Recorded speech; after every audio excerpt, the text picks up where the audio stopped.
numbers have slowed, so I'm going to welcome our two speakers tonight. We have Project Manager Maddy Berg and Project Officer Megan Kirton. The Trust has helped to promote several of Fidra's projects over the years, including the Cotton Bud projects and the Great Nurdle Hunt. And the Great Nurdle Hunt is certainly going to be covered tonight, but I guess a good point to start is asking the question, what is a nurdle? And at that point, I will hand over to Maddy. So Maddy, take it away.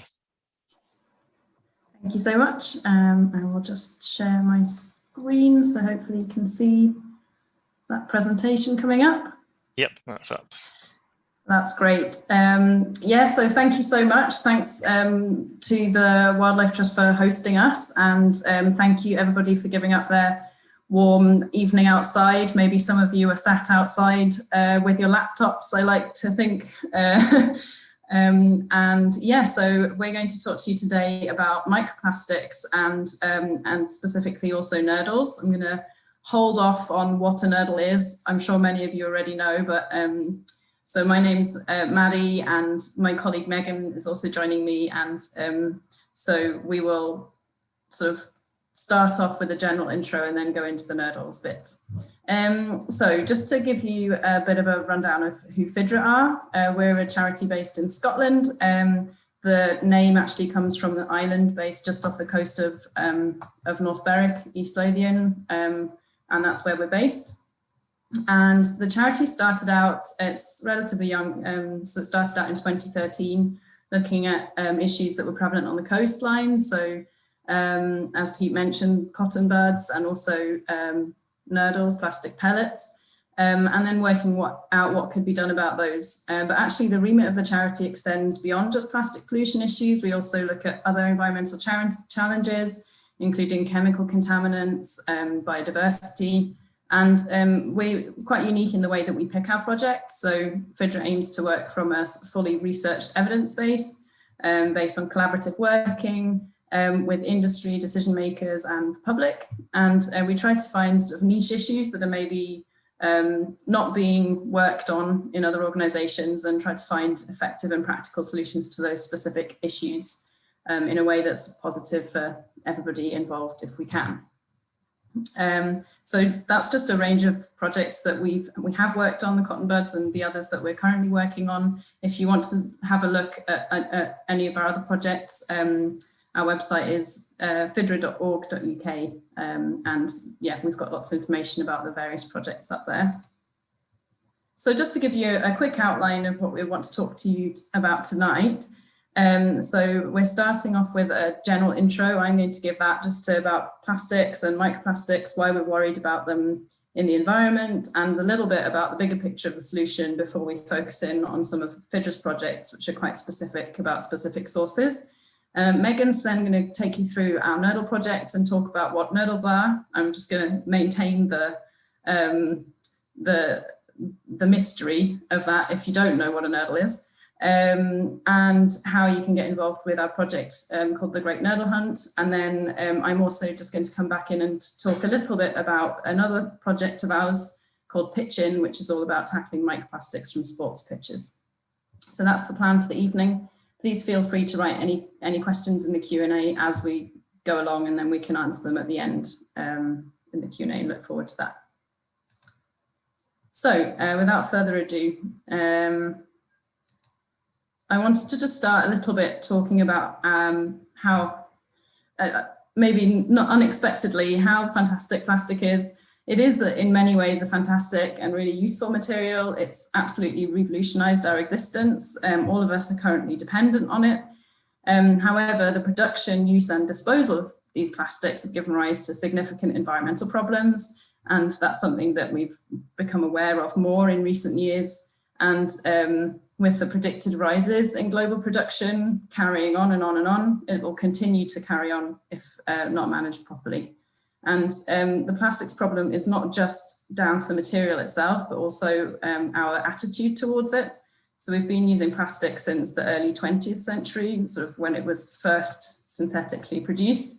But our love affair with that sort of throwaway single-use plastic really started in the 1950s, when it was marketed as a sort of very convenient single-use product for the first time to use at our homes.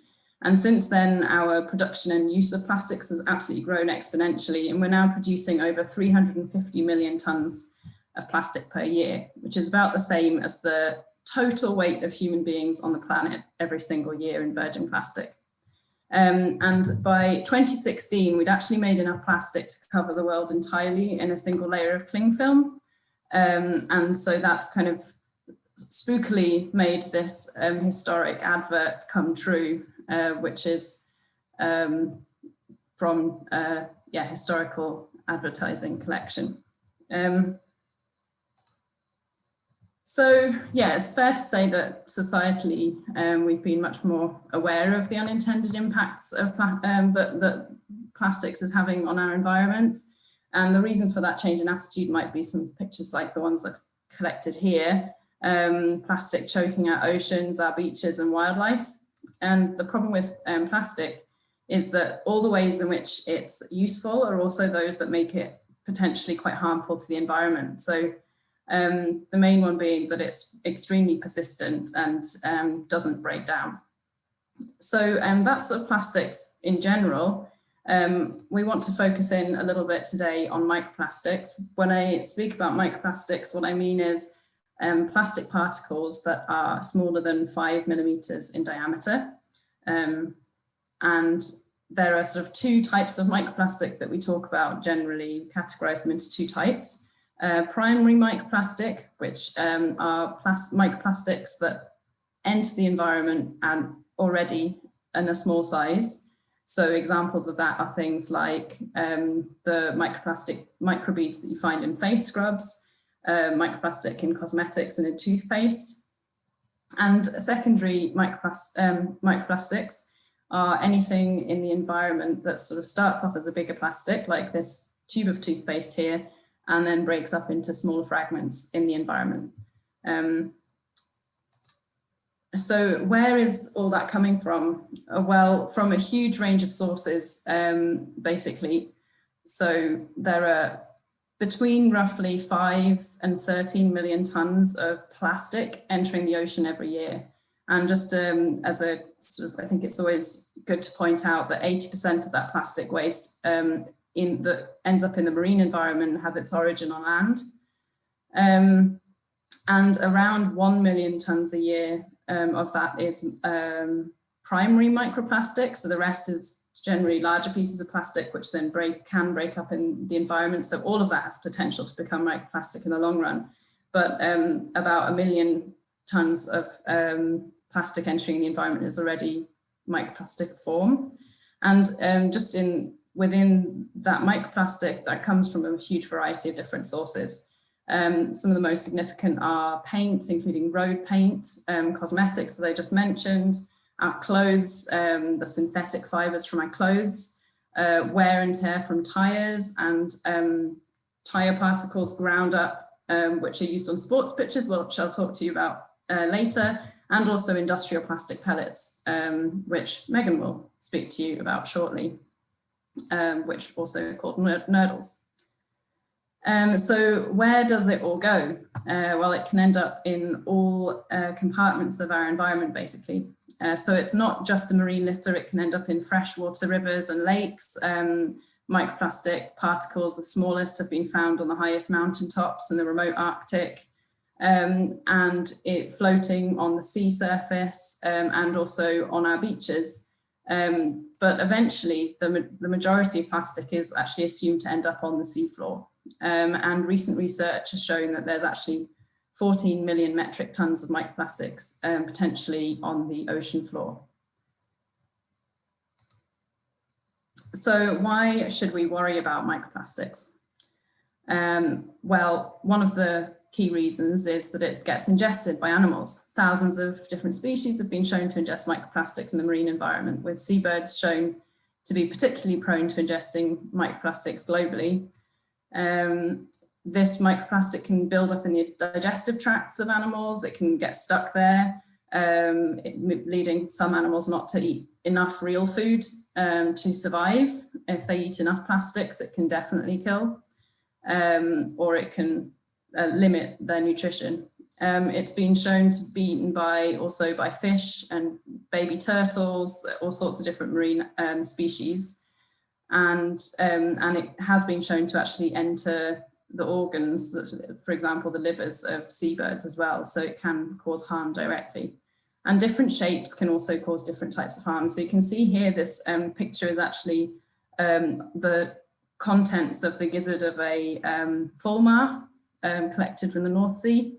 And you can see all the different sort of shapes of plastic that are found. So fibers, the granules in the bottom left there are nurdles, fragments of secondary microplastic, which can have quite sharp edges, and these can have different impacts.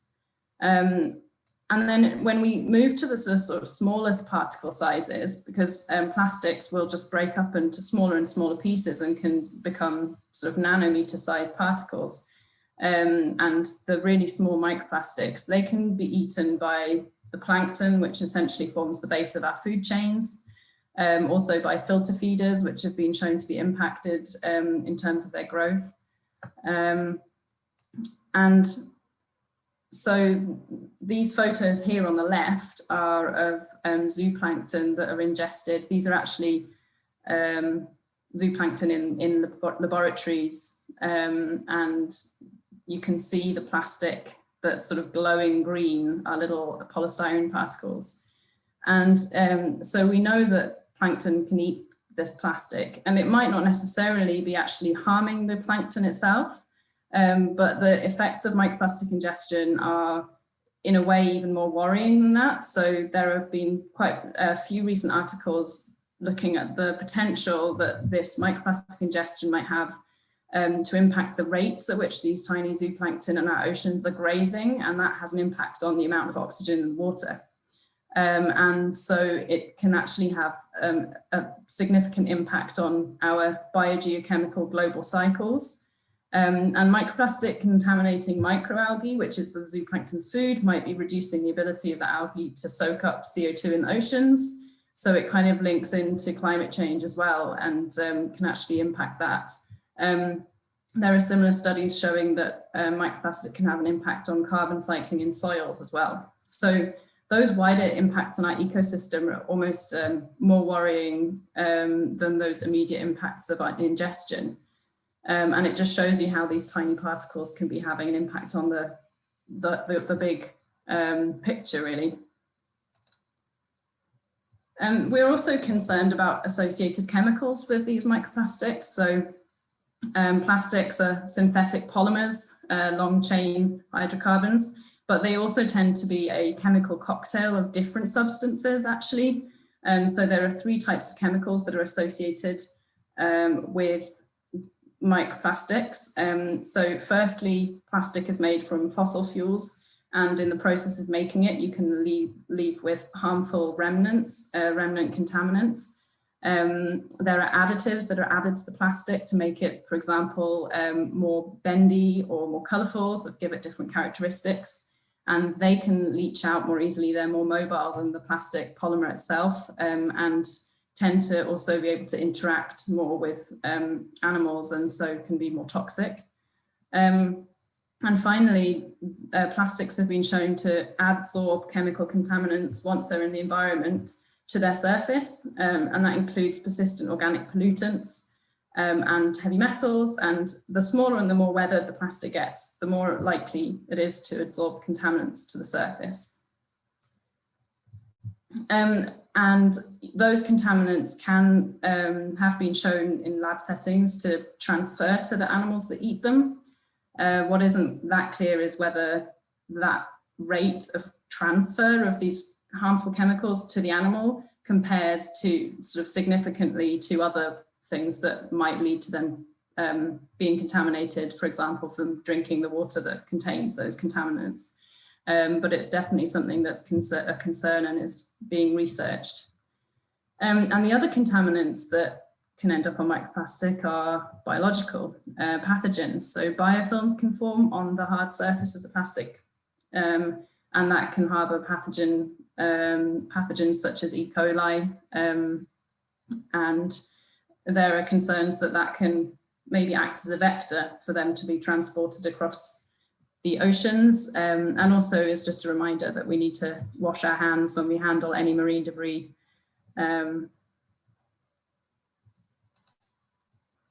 And that brings us to the human health impacts, which I did want to mention. So we know for a fact that we are likely to be consuming microplastics, whether that's through seafood, such as mussels, or through other sort of day-to-day drinking water. We also undoubtedly breathe in microplastics, particularly fibres from our clothes. And most of that's probably interacting with us in a way that doesn't do any harm. But what's still a sort of worrying unknown is whether those very tiny particles, so the nanoplastics, the nanometer in size, are able to get through maybe our small intestine or get caught in tissue in our lungs, and where then those little particles of sort of chemical cocktail could interact with our cells in ways that cause damage and inflammation. And so those are some concerns. But I should say that despite a lot of research in recent years, especially, there's still no conclusive evidence that the amount of microplastic that we're consuming at the moment or inhaling at the moment is doing us specific harm.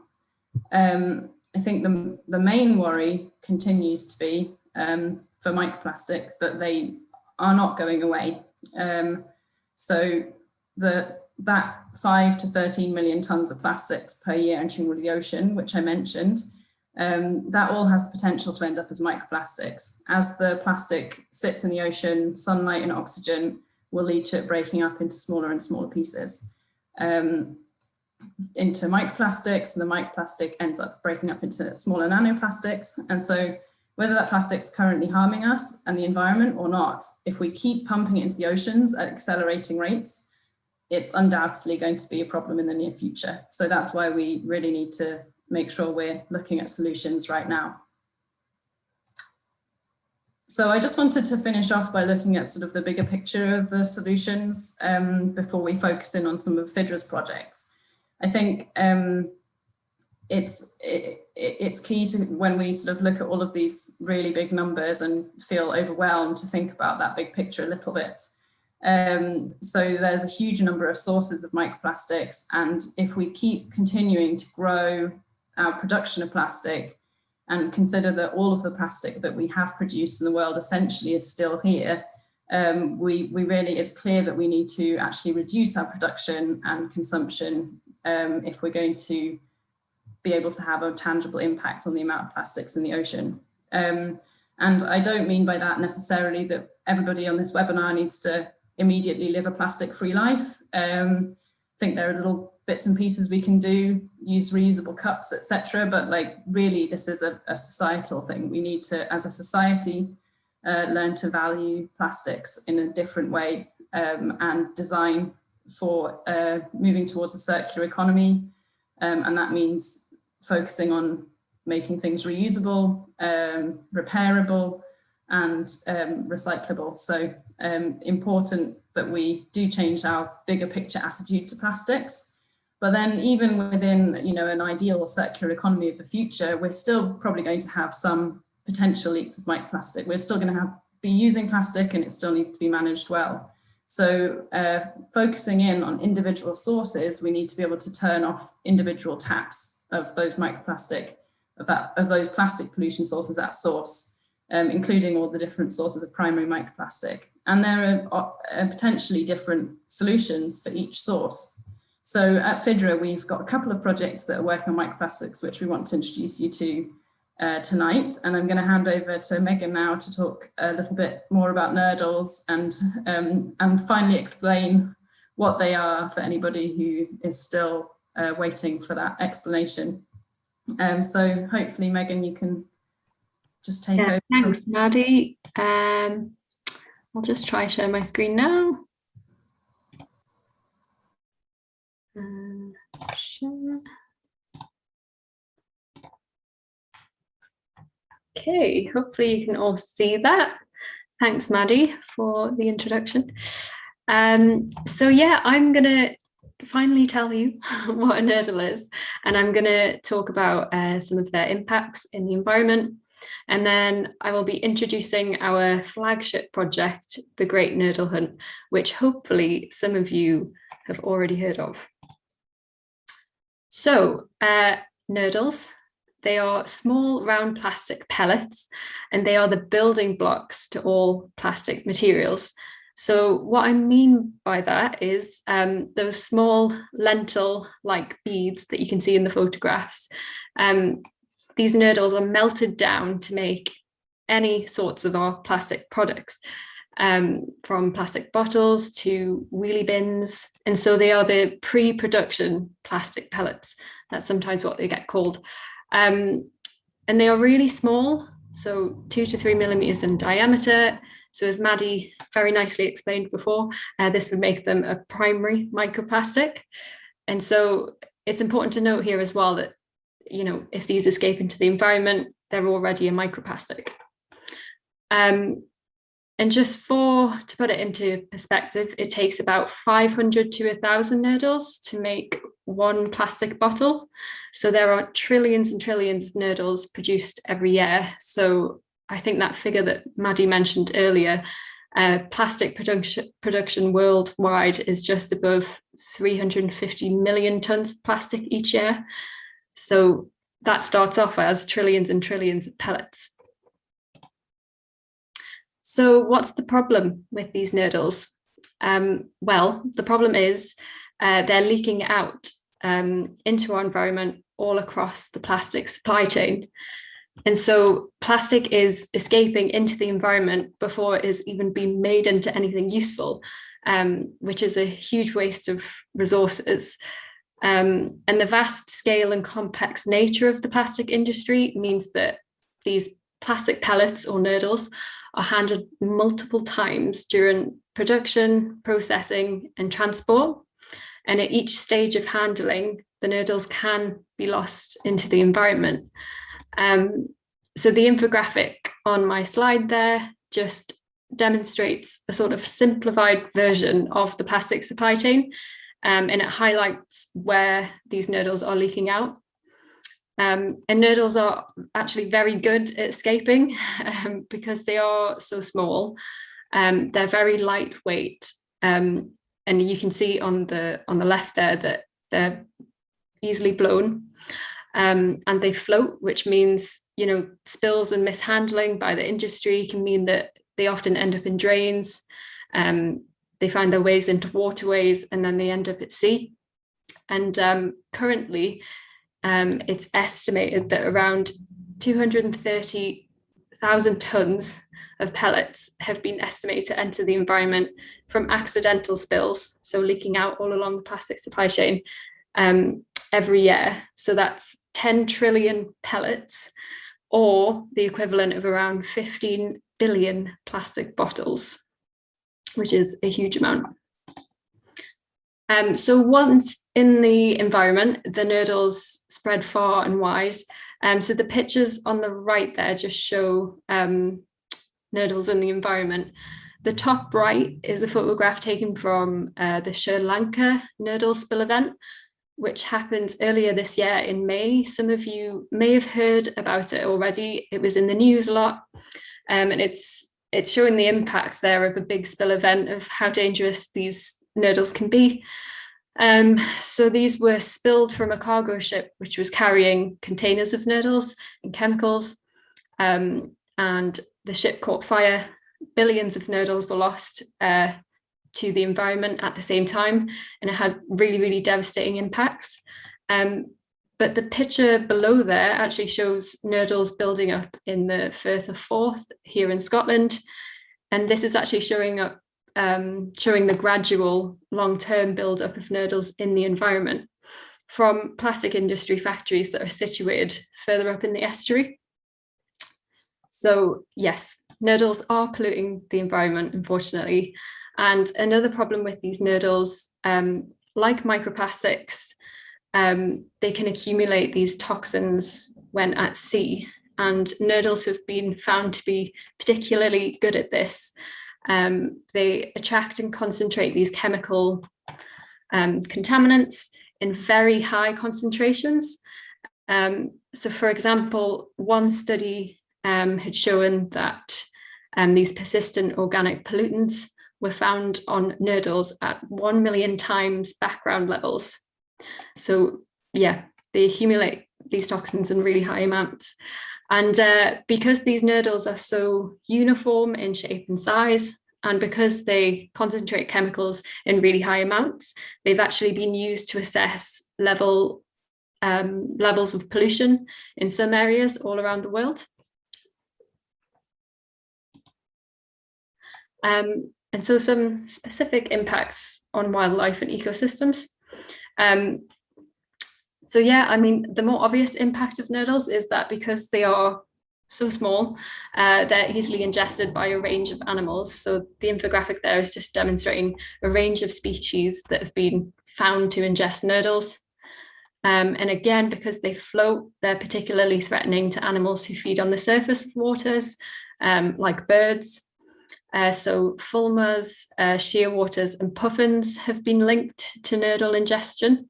And a study in the US showed that I think it was almost 10% of plastic in fulmars and about a third of plastic in shearwaters were actually nurdles. And in Scotland, Isle of May puffins have regularly been found to ingest nurdles. One study found 20 nurdles in the stomach of a puffin. And a key problem with nurdles is that they look remarkably like fish eggs. So they look like food to a lot of animals. And some research has even shown that they begin to smell like food after being in the sea for a while for some animals. So here on the bottom right, you can see the similarities between the fish eggs and the clear round nurdles.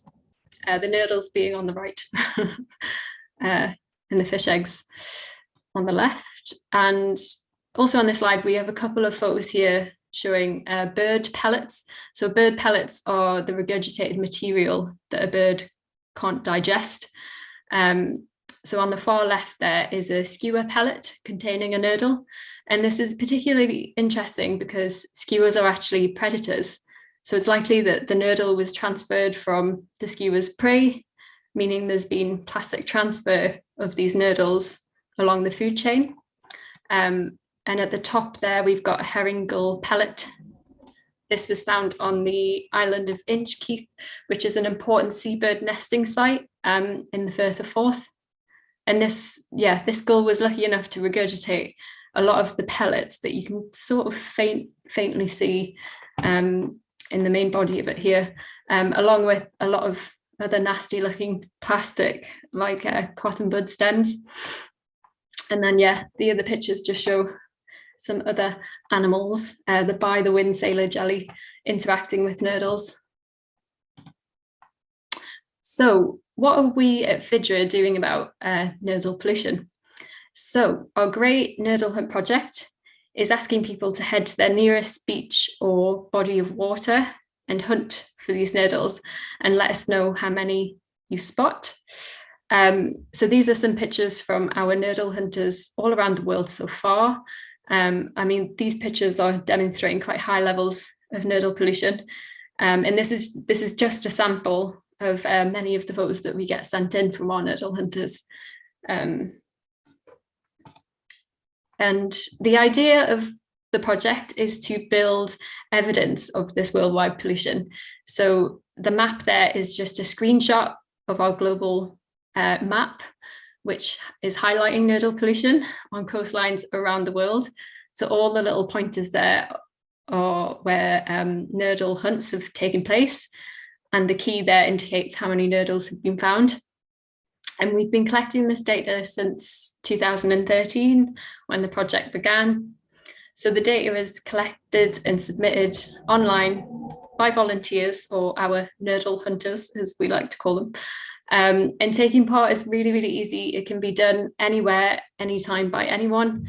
And it helps to illustrate the global extent of this pollution. So all you have to do is count the number of nurdles you find. You don't even have to collect them. So far we've had nearly 6,000 hunts complete. by thousands of volunteers, and I think just over 50 countries have been covered. So it's been a great project in helping us raise awareness of this issue globally, and it helps us build evidence of the problem, which then we can take to industry and governments to start a conversation about a solution. So what do we see as the solution to nurdle pollution?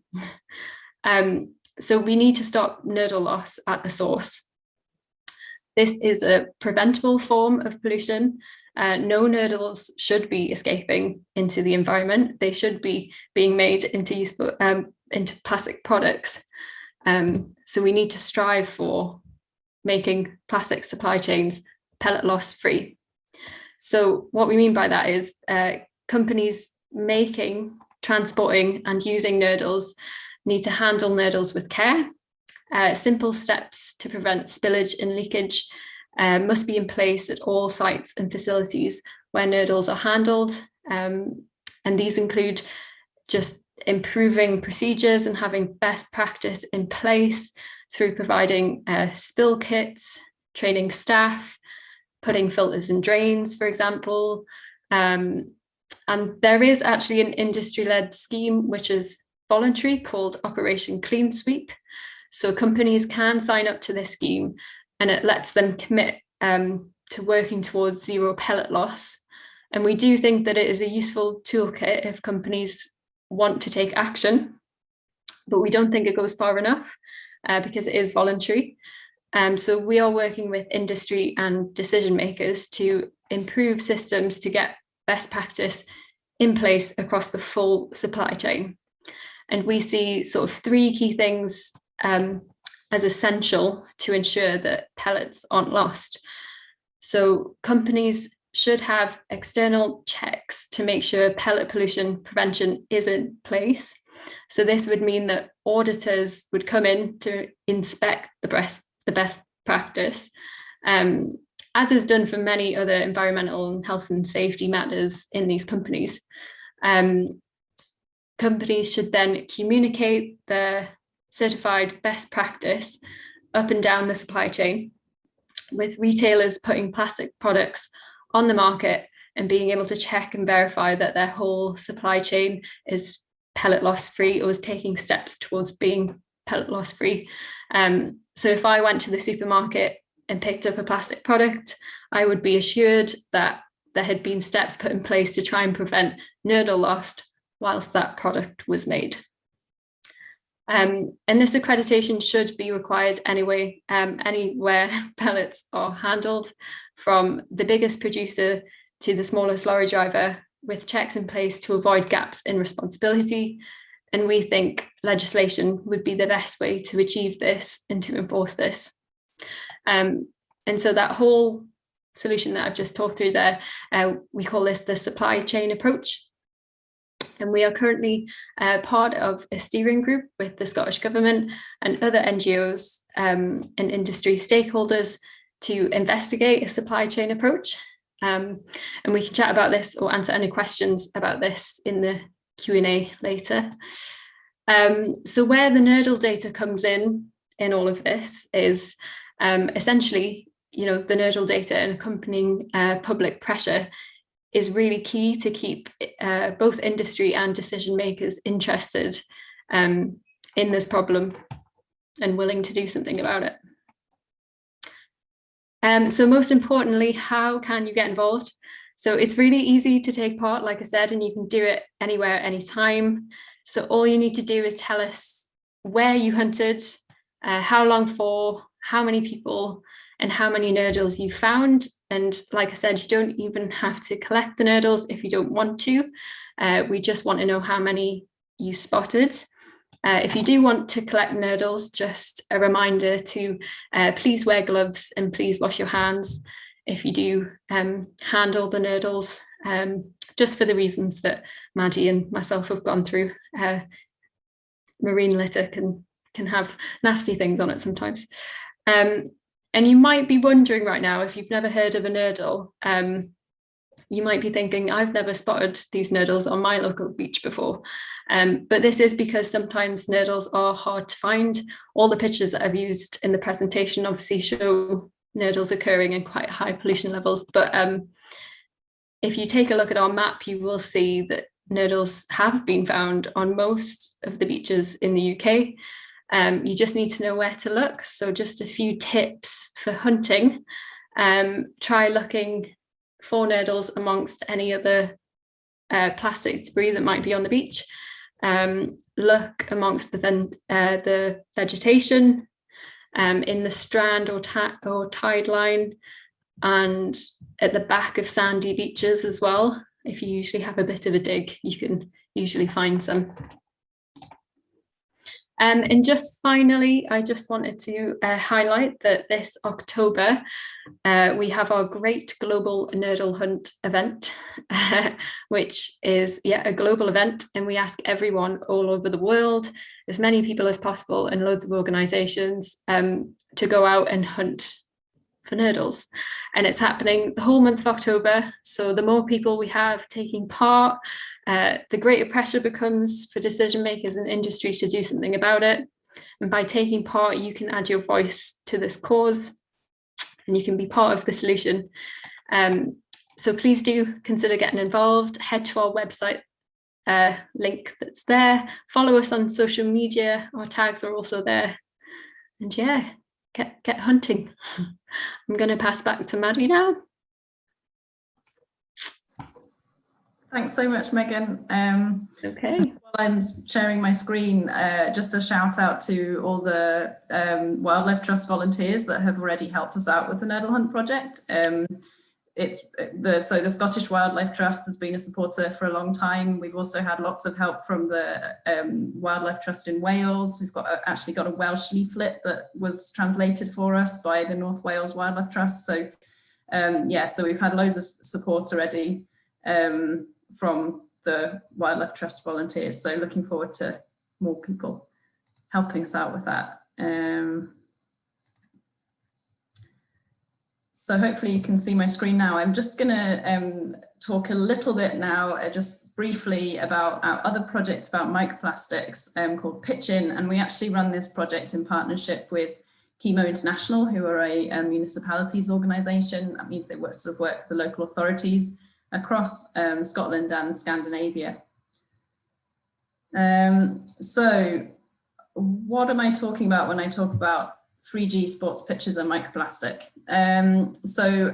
If you've ever played on an artificial sports pitch, then maybe this isn't such a mystery to you, because you'll probably be aware of these little bits of rubber, usually black, that stick to your kit, end up in your shoes. And that rubber is called a performance infill. It's added to the sort of backing of the grass carpet to create a kind of bouncy feel, to make it feel more like real grass. And it's particularly in what's called a third generation 3G pitch, which is slightly different from a hockey artificial pitch.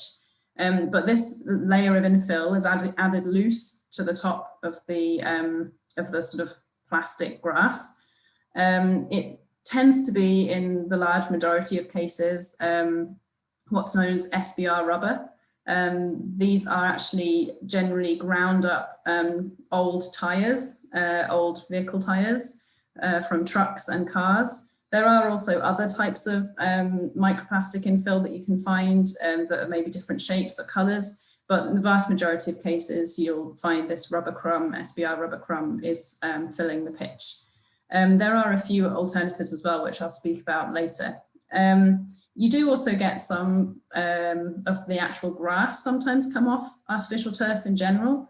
So there are some just pictures that I've collected in my various forays onto artificial pitches for this project. But generally, when we talk about microplastics, we're sort of focusing on the infill, because that's the large majority of what comes off the pitch and pollutes the environment. So how does the microplastic leave the pitch? Well, as I mentioned, it's basically just added loose to the top, so it's relatively easy for it to come off.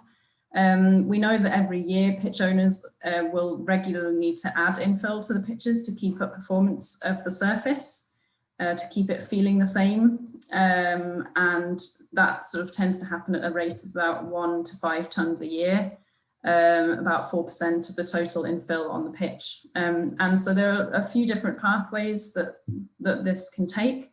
It can get washed away with rainwater.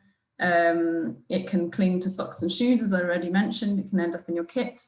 It can exit during maintenance activities. So this is maybe not such a big problem in most of the UK, but more in Scandinavia.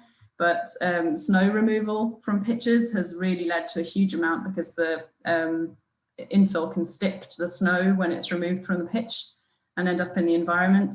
And also there are losses as well during installation and during disposal of these pitches. And in fact, disposal of artificial sports pitches is a really big problem. There's not really until recently been any way of doing that effectively and recycling the pitches effectively. And sometimes these pitches are left to kind of disintegrate in situ. So that picture there, I'm sorry if it's a bit small, just shows you a pitch that's of poor quality that's sort of just been left to disintegrate. And obviously that's adding a huge amount of plastic to the immediate environment. And so the impacts of that pollution, they sort of within the local immediate environment can be quite high. As we've already mentioned, all the impacts, I'm not going to go back through them again. Micro rubber has similar impacts to other microplastics. And so where large amounts of this material have come off the pitch, maybe during snow removal, for example, there's been SBR rubber found in the stomachs of fish locally. There have been studies showing that the soil has been impacted by the microplastic itself. Earthworms in the soil, the earthworm growth has been impacted. And one thing that's particularly damaging about this micro rubber particles is the fact that they are made up of this vulcanized rubber material. It's basically this old tires, and they contain a whole host of different chemicals that can leach out, including polyaromatic hydrocarbons, which are known to be toxic, zinc, which can be toxic to the environment. And we've already shown that actually the sports pitches can leach zinc to the levels that can harm local soils. And that microplastic can also impact plant growth. And just on the right here, I also wanted to show you, these pictures are actually from Hong Kong, but they show micro rubber washing up on local beaches. So it can become a marine litter as well as a sort of more local issue. And they actually sort of anecdotally traced that back to a local pitch which had open drains with rubber crumb going straight down the open drains. So just to highlight that once it's in the environment, you know, it can get down drains, into waterways, into the marine environment as well. Oh, and I just meant to say as well that the rough estimate for the amount of plastic that's entering the environment is around 500 kilograms per year per pitch, and that's quite a conservative estimate. And across Europe, just to give you an idea, there are on the order of about 90,000 pitches, and that ends up being around 16,000 tons of microplastic coming off these pitches every year. So it seems maybe like quite a niche problem, but it's actually quite a significant amount of microplastic that's coming off these pitches. So what can we do to stop that microplastic loss? At Fidra, we've been keen to show that there are lots of different ways that everyone in the community and across the industry can take action. We do have an order of preference, of course, so the best way to avoid microplastic coming off the pitch is not to use it in the first place. At Fidra, we'd always encourage communities to consider natural grass as an alternative, particularly for community playing fields. If that's maybe not an option, then there are also infill-free pitches, which have been shown to be really great for community play again. And if you do want a 3G pitch, then there are also a growing range of alternative non-plastic infills on the market. For example, cork has been used quite successfully. olive stones in Norway, most recently, walnut shells, coconut husks, a whole range of different sort of materials that basically can create the same feel, but will biodegrade if they end up in the environment. And we are actually working on a sort of policy level to try to encourage the phase out of this material across Europe. There's actually considerations at the moment of whether to ban microplastic from pitches. But these are things that can really be only considered either at the start of the project or when you're just refurbing a pitch, which tends to happen every sort of 10 to 12 years. But if you're using an existing pitch, which already has microplastic on it, then there are also options. So there are things like physical barriers that can go up around the outside of the pitch, kickboards, filters and drains, and landscaping features that can just limit microplastic loss, which can also be retrofitted onto existing pitches.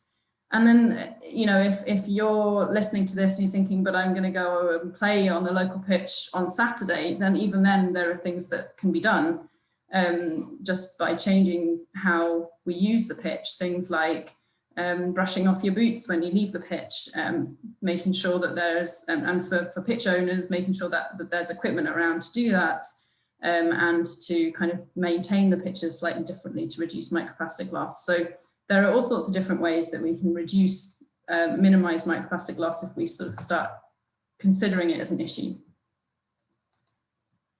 So how can you get involved if you're interested in this? So we do have a project, as I mentioned, called Pitch In.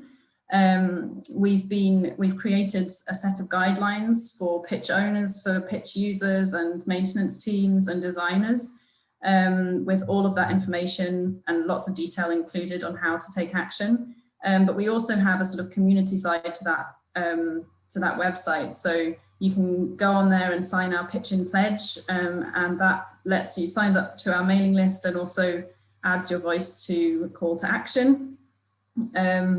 We've got a bunch of resources on the website that you can use. You can share the guidelines. We've got letter templates to send to pitch owners if you want to send to take action on your local pitch. We've got posters that can be put up to raise awareness in this snazzy magenta. And so just if you're interested in this, please do let us know, and let us know you're taking part. We're just trying to, at the moment, just build up a bit of a network of different groups in the UK who are interested in taking action on this. So really look forward to hearing from you if you're interested in that. The website is there, fidra.org.uk/pitchin. So thank you so much for listening. I think that's all from us, and really looking forward to answering some of your questions if you have any.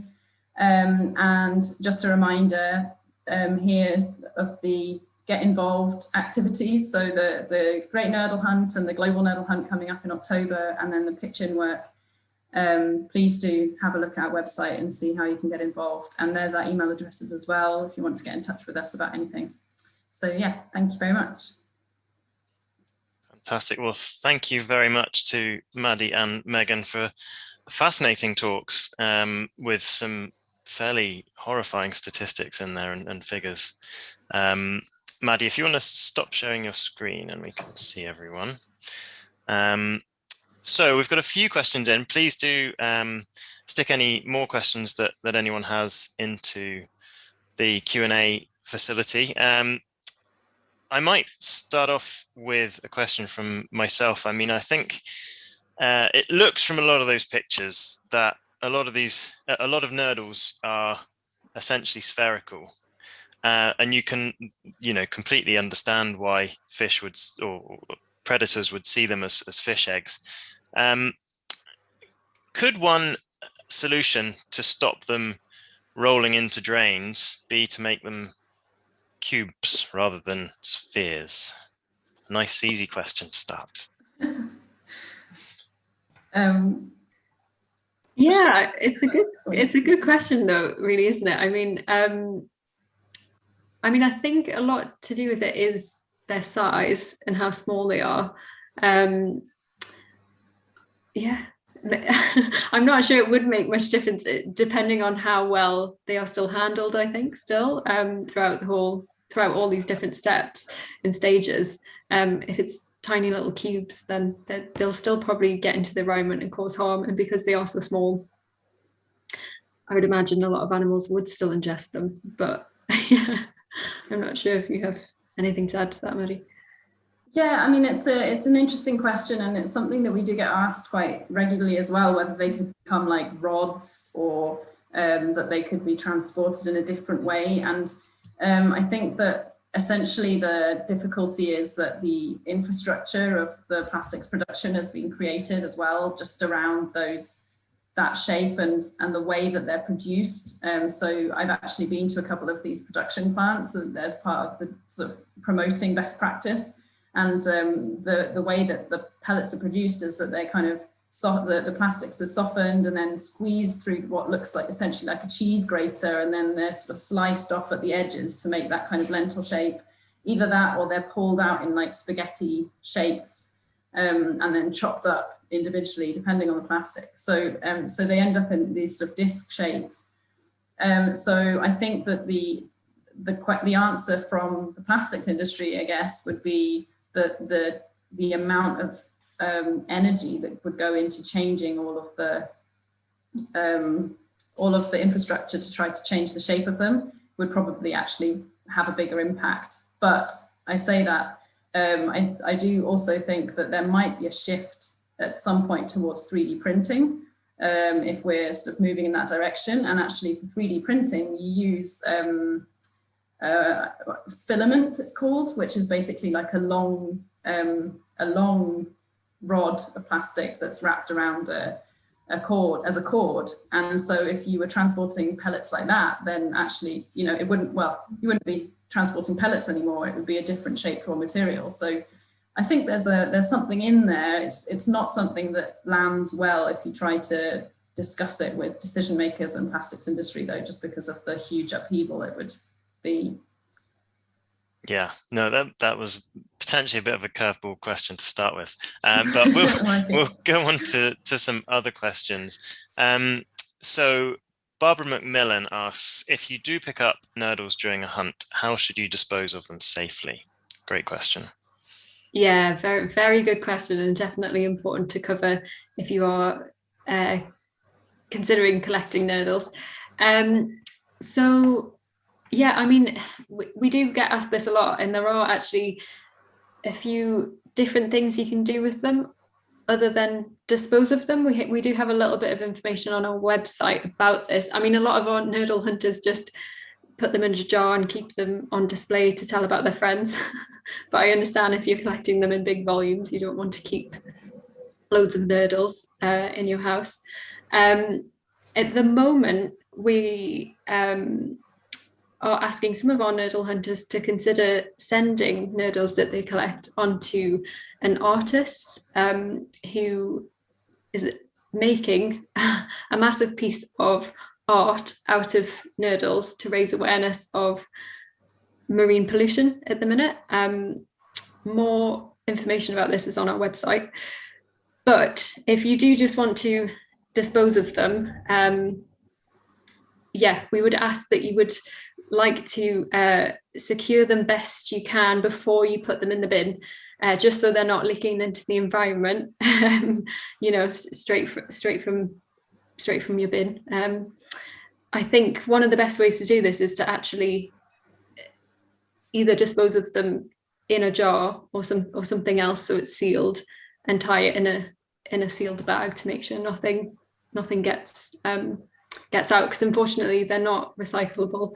At the minute, it's not the best option, but yeah, definitely go on a website and read a bit more about maybe the other ways.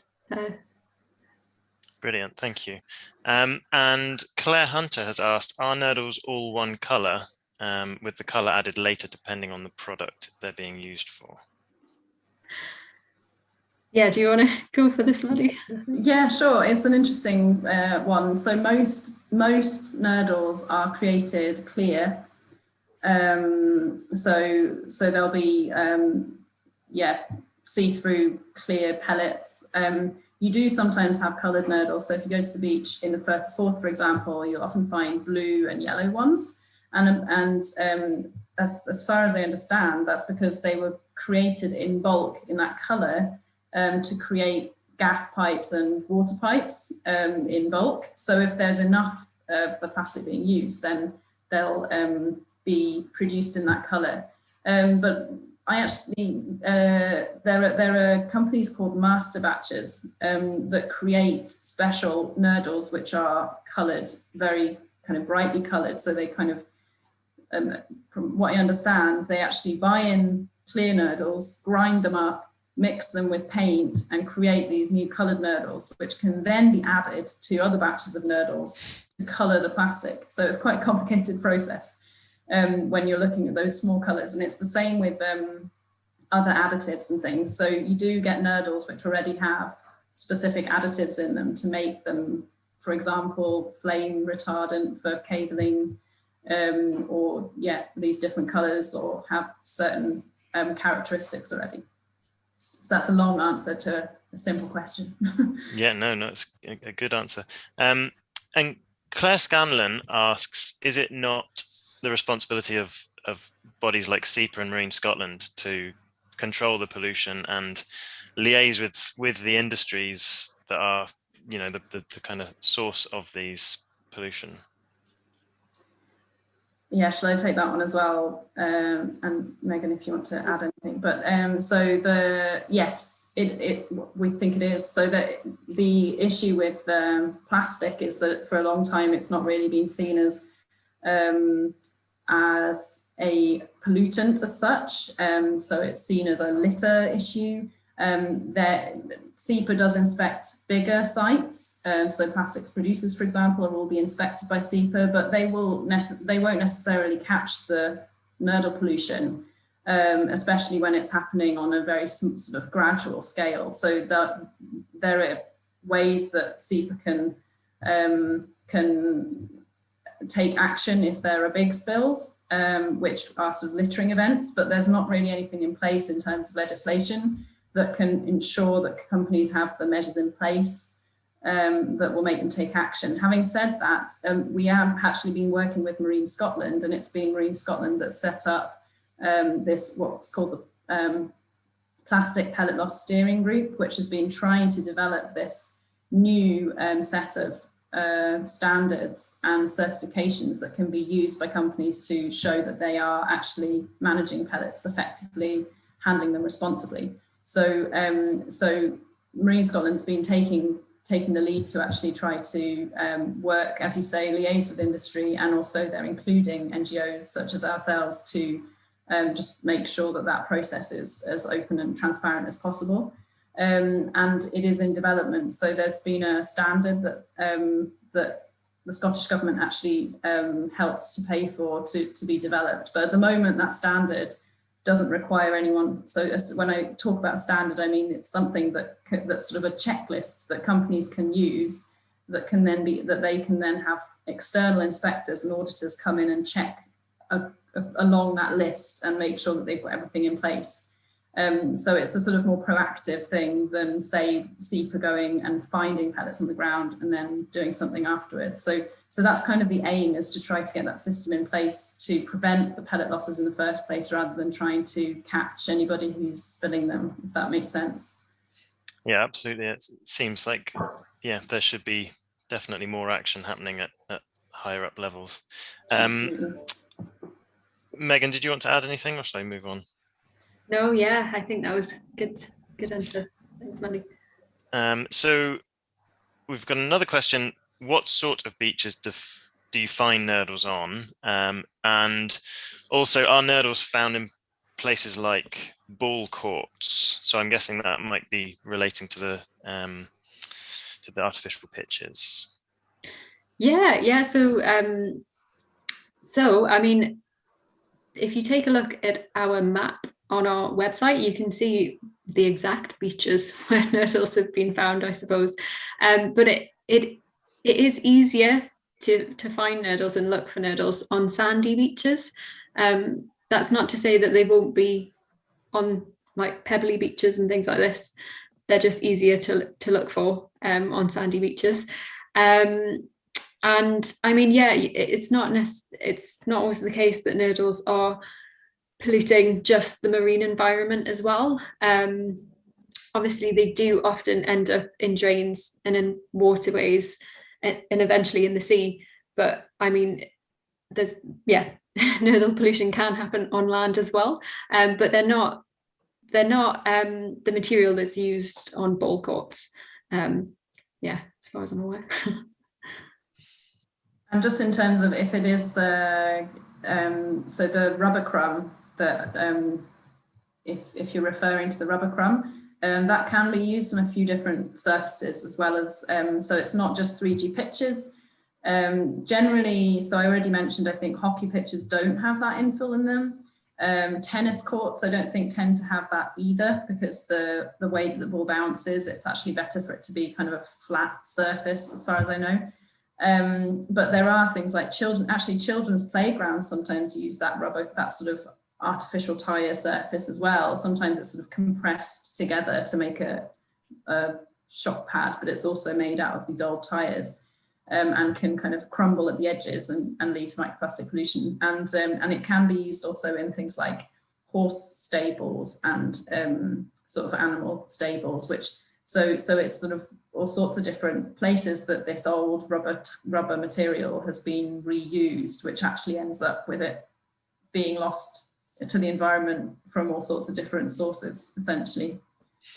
Yeah, absolutely. I guess that, I mean, it's tricky in that I don't know how you'd sustainably get rid of tires. I suppose they're trying to reuse them, but yes, with a consequence. Colin McLeod has asked, or he's posted a link to an article about how mussels may help solve the microplastics problem. So marine mussels. What do you know about that? What can you say about that? And is that a potential way or feasible way of removing some of the microplastics in the sea? Yeah, it's an interesting question. I think I would maybe argue that and I think I mentioned earlier that filter feeders like mussels and other sort of shellfish do take in microplastics. I think what's not as clear is what happens to them once they're in the mussel. So I don't think, and I haven't read this article, so I'll definitely take a look. I'm not sure if they break the particles down. So there are some bacteria that have been shown to actually break the plastic down into constituent parts. But I would imagine, so for example, when you eat mussels, you're likely to be eating some microplastic actually. I think there was one study which showed, and I think it was based on very keen seafood eaters, that you might be eating something like 11,000 particles of microplastics every year if you eat mussels regularly. And so I would say that once they're in the mussel, they're still going to be there until that mussel breaks down. The mussel itself biodegrades at the end of its life, and then the plastic will still be there. So that would be my tentative kind of challenge to that headline. And of course, like you say, it's probably not that great for people eating the mussels, and it's possibly not that great for the mussels either. So I was just reading a study earlier showing that oysters' growth is impacted by eating microplastics. And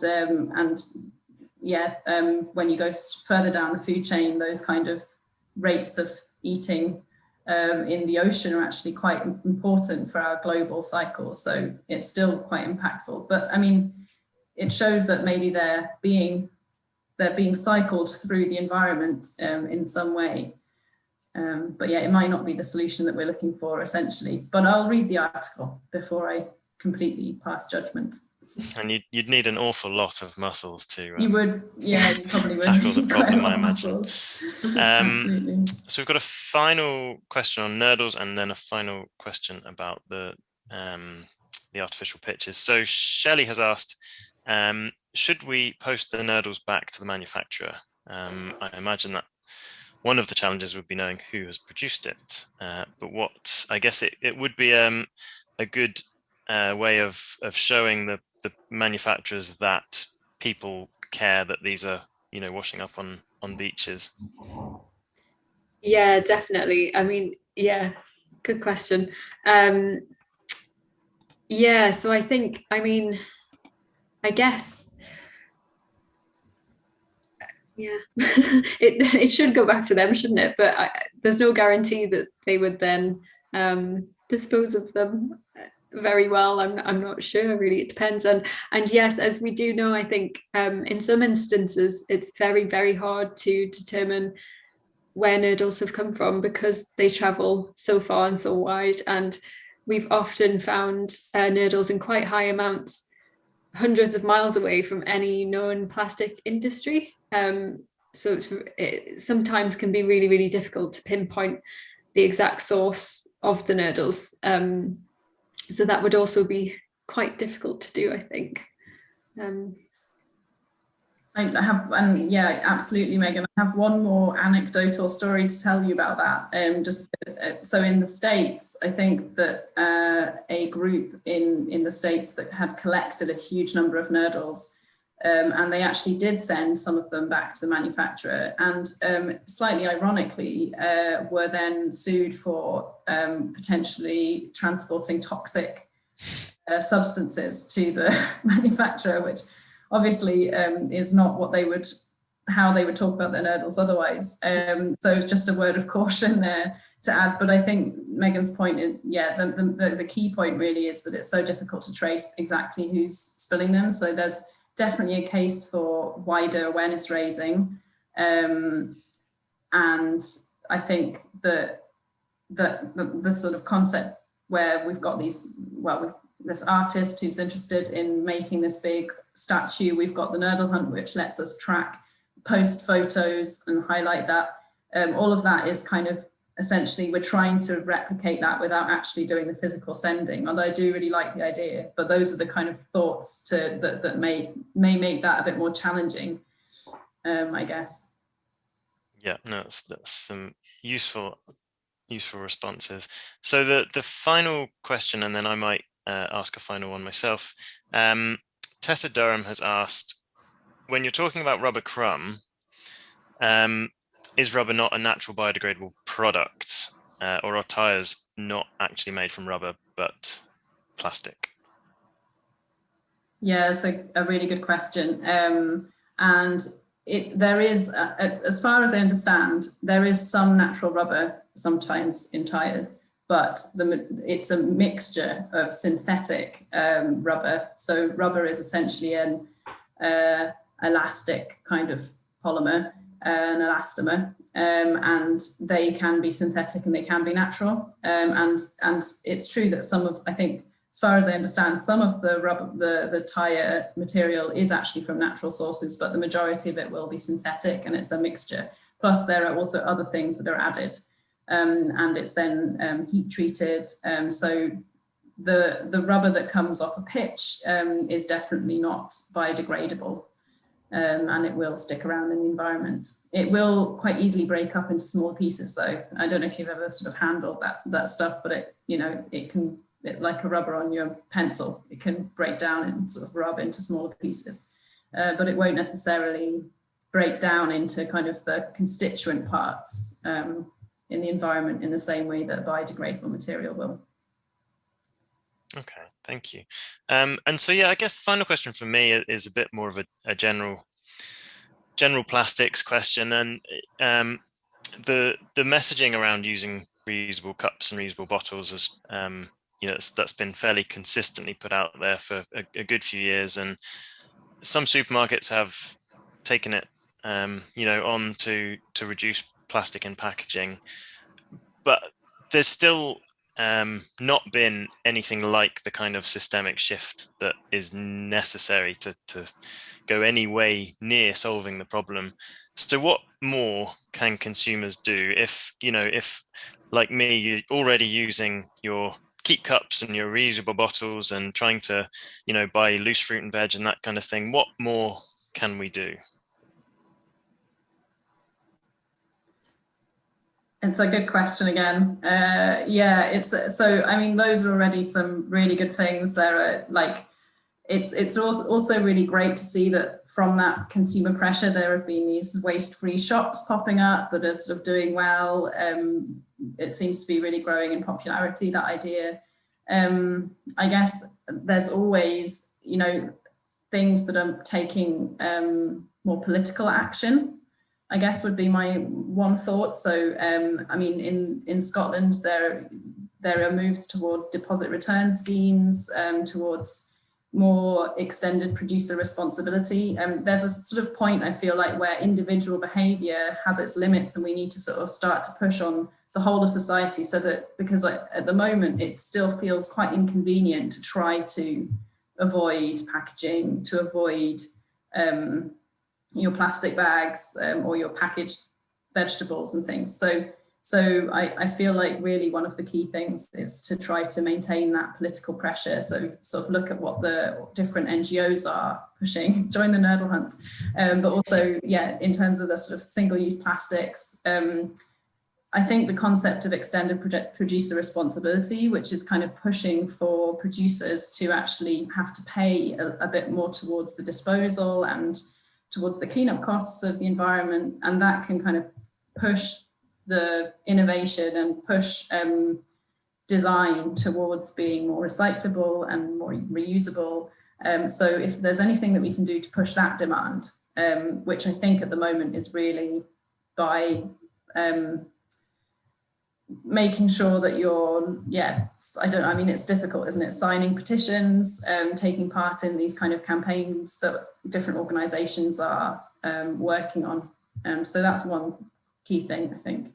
You have any other thoughts, Megan? Yeah, no, that was a really good answer, Maddy. And I guess just to say that, yeah, obviously we have at Fidra, we have quite a lot of projects that focus on plastics. So if you do give us a follow on social media, we do often share things like that other people can, you know, get involved, such as like signing petitions.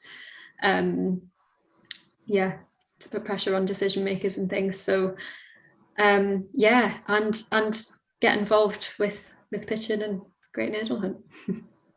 Fantastic. Well, that seems like a perfect place to end. So thank you very, very much to Maddy and Megan. Some really interesting things there. And thank you to everyone for joining. I think we have had a few people that struggled to join using the link we sent out. So apologies for that. And I hope you haven't missed too much. We will try to get the recording of this event up on the website tomorrow. So if you did miss any, then we will send out the link. So thank you again. And I think we're not having a webinar, a national webinar like this next month. So September will be the next one. So look out, we'll send an email to everyone letting you know the subject and the date and time. And we hope to see you there. So thank you very much. Thank you. Thank you.